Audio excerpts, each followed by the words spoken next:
جی سورۃ بقرہ آیت نمبر 139، 140 اور 141۔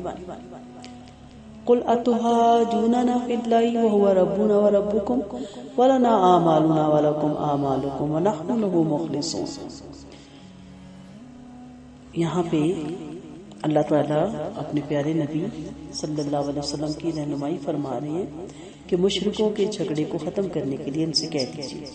کیا تم اللہ کے بارے میں ہم سے جھگڑتے ہو؟ یعنی کیا تم ہم سے اللہ کی توحید، اس کے لیے اخلاص، اس کے احکامات کی اتباع اور اطاعت اور اس کے منع کردہ امور سے اجتناب کے بارے میں ہم سے جھگڑا کرتے ہو؟ وہ ربنا و ربکم، حالانکہ ہمارا بھی وہی رب ہے اور تمہارا بھی وہی رب ہے، ہم پر اور تم میں صرف اس کا تصرف اور اختیار ہے، اور صرف وہی اس بات کا مستحق ہے کہ اس وحدہ لا شریک کو خالص اور حقیقی معبود تسلیم کیا جائے۔ وَلَنَا أَعْمَالُنَا وَلَكُمْ أَعْمَالُكُمْ، اور ہم کو ہمارے اعمال کا بدلہ ملے گا اور تم کو تمہارے اعمال کا، یعنی ہم تم سے اور معبودان باطلہ سے برات کا اظہار کرتے ہیں اور تم ہم سے بری ہو، جیسے کہ اللہ تعالیٰ نے ایک دوسری آیت میں فرمایا سورۃ یونس آیت نمبر 41 میں، اور اگر یہ آپ کی تکذیب کرے تو کہہ دیجئے مجھ کو میرے اعمال کا بدلہ ملے گا اور تم کو تمہارے اعمال کا، تم میرے عملوں کے جواب دہ نہیں اور میں تمہارے عملوں کا جواب دہ نہیں۔ اور فرمایا فَإِنْ حَاجُّوكَ فَقُلْ أَسْلَمْتُ وَجْهِيَ لِلَّهِ وَمَنِ اتَّبَعَنِي، سورۃ آل عمران میں آپ یہ پڑھیں گے آیت نمبر 20 میں۔ اے پیغمبر، اگر یہ لوگ آپ سے جھگڑنے لگے تو آپ کہہ دیجئے میں اور میرے پیروکار تو اللہ کے فرما بردار ہو چکے۔ اور حضرت ابراہیم علیہ السلام کے بارے میں فرمایا وَحَاجَّهُ قَوْمُهُ قَالَ أَتُحَاجُّونِي فِي اللَّهِ، اور ان کی قوم ان سے بحث کرنے لگی تو انہوں نے کہا تم مجھ سے اللہ کے بارے میں کیا بحث کرتے ہو؟ اور فرمایا الم تر الی الذی حاج ابراہیم فی ربہ، بھلا آپ نے اس شخص کو نہیں دیکھا جو ابراہیم سے اس کے رب کے بارے میں جھگڑنے لگا؟ یہ 258 آیت ہے سورۃ بقرہ کی۔ اور اس آیت کریمہ میں فرما دیا وَلَنَا أَعْمَالُنَا وَلَكُمْ أَعْمَالُكُمْ وَنَحْنُ لَهُ مُخْلِصُونَ، یعنی ہم تم سے برات کا اظہار کرتے ہیں اور تم ہم سے بری، اور ہم تو خاص اسی کی عبادت کرنے والے اور اسی کی طرف متوجہ ہونے والے ہیں۔ پھر اللہ تعالیٰ نے یہاں ان کے دعوے کی تردید فرمائی کہ ابراہیم اور ان کے بعد کے ذکر کردہ انبیاء کرام کا یہاں پہ ذکر کیا، کہا کہ وہ یہودی یا عیسائی تھے، نہ ہی ان کی اولاد ان کی ملت پر یہودی یا عیسائی تھے، اسی لیے اگلی آیت میں ان کی تردید ہوگی کیونکہ وہ کہتے تھے کہ ابراہیم علیہ السلام یہودی تھے۔ کا ام تقولون ان ابراہیم و اسماعیل و اسحاق و یعقوب والاسباط کانوا ھودا او نصارا قل اانتم اعلم ام اللہ ومن اظلم ممن کتم شہادۃ عنده من اللہ وما اللہ بغافل عما تعملون۔ یہاں پہ کہا جا رہا ہے کیا تم کہتے ہو کہ بے شک ابراہیم، اسماعیل، اسحاق، یعقوب علیہ السلام اور ان کی اولاد یہودی یا عیسائی تھی؟ کہہ دیجیے کیا تم زیادہ جانتے ہو یا اللہ؟ اور اس سے زیادہ ظالم کون ہوگا جس نے وہ گواہی چھپائی جو اللہ کی طرف سے اس کے پاس ہے، اور اللہ اس سے غافل نہیں جو تم عمل کرتے ہو۔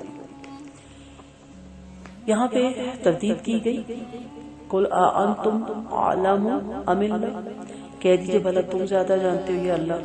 یعنی اللہ تعالیٰ ہی زیادہ جانتا ہے، لیکن خود سے من گھڑت باتیں اور خود سے ایسے عقیدے اور ایسی باتیں کہ انسان پریشان ہو جاتا ہے۔ اور کتنا خوبصورت لفظ ہے ام تقولون، کیا تم کہتے ہو؟ یعنی اللہ نے تو یہ نہیں کہا،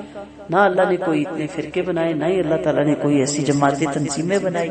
اور ہر کوئی کہتا ہے کہ ہم صحیح ہیں۔ اور اسی وجہ سے تو اس نے یہ بتایا کہ ابراہیم یہودی یا عیسائی نہ تھے، جیسے کہ شاہ جبری تعالیٰ ما کان ابراہیم یہودیا ولا نصرانیا ولکن کان حنیفا مسلما وما کان من المشرکین، سورۃ آل عمران آپ پڑھیں گے 67۔ ابراہیم نہ تو یہودی تھے نہ عیسائی، بلکہ سب سے بے تعلق ہو کر ایک اللہ کے ہو رہے تھے اور اسی کی فرما بردار تھے اور مشرکوں میں سے نہ تھے، اور نہ اس کے بعد والی آیت بھی دلالت کرتی ہے ارشاد باری تعالیٰ ومن اظلم ممن کتم شہادۃ عنده من اللہ، اس سے بڑھ کر ظالم کون ہے جو اللہ کی شہادت کو جو اس کے پاس کتاب میں موجود ہے چھپائے کے بارے میں۔ امام حسن بصری فرماتے ہیں کہ جو لوگ اللہ تعالیٰ کی اس کتاب کو پڑھتے تھے جو اللہ نے انہیں عطا فرمائی، جس میں یہ لکھا تھا کہ دین تو اسلام ہی اور محمد صلی اللہ علیہ وسلم اللہ کے رسول ہے، ابراہیم، اسماعیل، اسحاق، یعقوب علیہ السلام اور ان کی اولاد یہودیت و نصرانیت سے بری تھی، انہوں نے اللہ کے لیے اس کی گواہی دی اور اس گواہی دینے کا اللہ کے لیے قرار بھی کر لیا، لیکن اس سب کچھ کے باوجود ان کے پاس اللہ تعالیٰ کی شہادت جو موجود تھی انہوں نے چھپایا۔ اور فرمانے والی تعالیٰ وما اللہ بغافل عما تعملون، اور جو کچھ تم لوگ کر رہے ہو اللہ اس سے غافل نہیں۔ ہمارے یہاں بھی استخارے اور من گھڑت عقیدے اور من گھڑت تویز اور پتہ نہیں کیا کچھ، اور لوگوں کو بیوقوف اور ہاتھ دیکھنا اور عمل کرنا اور جادو ٹونے اور کیا کہنا کہ ہمیں اللہ تعالیٰ ودیت کرتا ہے، سب جھوٹ ہے۔ اللہ سارے یہ عمل دیکھ رہا ہے، سب بیکار کی باتیں، لوگوں کو بیوقوف بنانے والی باتیں ہیں۔ تو اس میں جو کچھ تم کرتے ہو اللہ اس سے غافل نہیں، میں شدید وعید ہے، شدید ڈانٹ ہے۔ کس بات کو نہ بھولو کہ اللہ تعالیٰ کا علم تمہارے عمل کا احاطہ کیے ہوئے ہے، اور وہ تمہیں تمہارے اعمال کے مطابق ہی بدلہ بھی دے گا۔ یہ جو کہتے ہیں نا کہ وہ جی قرآن سے حساب کرتا ہے، قرآن حساب کی کتاب ہے کہ وہ کچھ بھی نہیں لیتا جو بھی اس کی گدی کے نیچے رکھا ہے۔ کیوں بھائی اتنا کیوں سخی ہوا ہے کہ وہ بیٹھا ہوا ہے عمر گزر گئی قرآن پڑھتے ہوئے، مجھے تو اس میں کوئی وظیفہ کوئی ایسی چیز نظر نہیں آئی۔ یہ تو عمل کی کتاب ہے، عمل کی پکار ہے، عمل کریں گے تو جنت ملے گی۔ اسی لیے اللہ نے کہا تلک امۃ قد خلت لہا ما کسبت ولکم ما کسبتم ولا تسألون عما كانوا یعملون۔ اس طرح کی آیت پہلے بھی گزر چکی ہے۔ یہ تلک امۃ قد خلت، یہ جماعت گزر چکی ہے، اس کو وہ ملے گا جو اس نے کیا، اور تم کو وہ ملے گا جو تم نے کیا۔ یعنی تمہیں اپنے اعمال کا، تمہیں اپنے اعمال کا، انہیں اپنے اعمال کا، تمہیں اپنے اعمال کا بدلہ ملے گا، اور جو وہ عمل کرتے تھے اس کی تم سے کوئی پوچھ نہیں ہوگی۔ یعنی ان کی اطاعت اور پیروی کے بغیر محض ان کی طرف انتصاب تمہارے کچھ کام نہیں آئے گا۔ اگر تم پیغمبروں کی بھی اولاد سے ہو تو بھی تمہارے کچھ کام نہیں آئے گا، صرف لڑ پکڑنے سے نہیں کچھ آتا جب تک کہ ان کی بتائی ہوئی تعلیمات پہ عمل نہ کیا جائے۔ لہٰذا محض نسبت کی وجہ سے فریب خوردہ نہ بنو، بلکہ ان کی طرح اللہ تعالیٰ کے احکام کے سامنے سر اطاعت خم کرنے والے اور ان تمام رسولوں کی اتباع کا دھرم بھرنے والے بن جاؤ،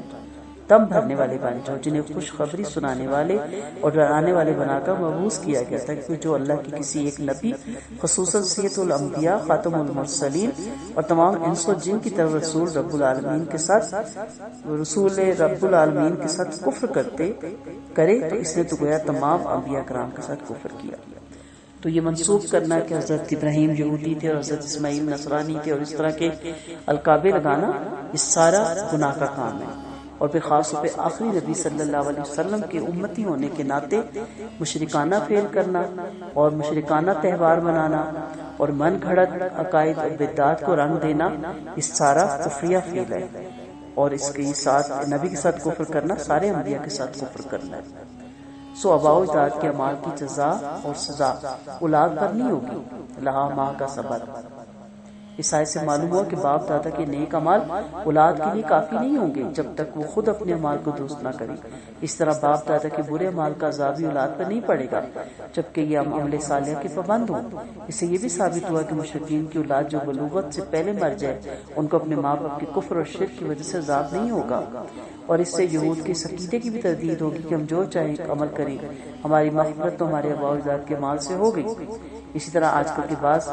سید خاندان کے لوگ اس خیال میں رہتے کہ ہم اولاد رسول ہیں، ہم جو چاہے کرتے پھرے ہماری مغفرت ہو گئی۔ ایسا نہیں، ہر انسان کو اپنے عمل کے ساتھ وہ گر بھی ہے، ہر انسان اپنے عمل ہی تو لے جا کے اپنے آپ کو سے چھڑوا سکے گا، کوئی کسی کے اعمال کے عوض نہیں چھڑوایا جائے گا۔ وآخر دعوانا ان الحمد للہ رب العالمین سبحانک اللہم و بحمدک نشہد ان لا الہ الا انت نستغفرک و نتوب الیک۔